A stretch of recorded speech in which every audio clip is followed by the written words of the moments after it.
Hi friends, good morning. இன்றைக்கி கேழ்வரகு புட்டுக்கு தேவையான மாவு எடுத்து உப்பு ஃபஸ்ட்டு நல்லா மிக்ஸ் பண்ணிக்கோங்க. அப்புறம் கொஞ்சம் கொஞ்சமாக தண்ணி ஊற்றி நல்லா பொலன்னு பிசைஞ்சிக்கணும். இது மாதிரி உருண்டணும், திருப்பி உடஞ்சிடணும். நீங்கள் வேணால் அரிப்பில் கூட நல்லா அரித்து நைஸாக எடுத்துக்கலாம்.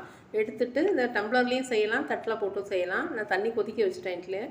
இப்போ தேங்காய் ஒரு பிடி மாவு, ஒரு தேங்காய் ஒரு பிடி மாவுன்னு மாற்றி மாற்றி போட்டு டம்ளர் இல்லை கிண்ணத்தில் செய்யுங்க. பேலன்ஸ் உள்ள மாவை இந்த இட்லி தட்டில் இடியாப்பத்தட்டு இருக்குது, அதில் துணியை போட்டு அதில் போட்டுடுறேன்ப்பாங்க. பேலன்ஸ் உள்ள மாவெல்லாம் போட்டுருவேன். தண்ணி அடுப்பில் கொதிச்சிட்ருக்கு. கொதிச்சதுக்கப்புறம் இதை வச்சிடலாம். தட்டியும் அதிலே வச்சு மூடிடுங்க. நீங்கள் கிண்ணத்தில் கூட யூஸ் பண்ணலாம். மூடி வச்சுட்டு 10 நிமிஷம் கழித்து எடுத்துட்டிங்கன்னா வெந்துடும். எடுத்துடலாம். இதில் தேங்காய் போட்டேன், துணியில் போட்டது போடல, அதனால் அது ஹாட் பேக்கில் போட்டு தேவையான அளவு தேங்காய் கொஞ்சம் நிறைய போட்டால் நல்லாயிருக்கும். கிண்டிட்டிங்கன்னா சுவையான கேழ்வரகு புட்டு ரெடி.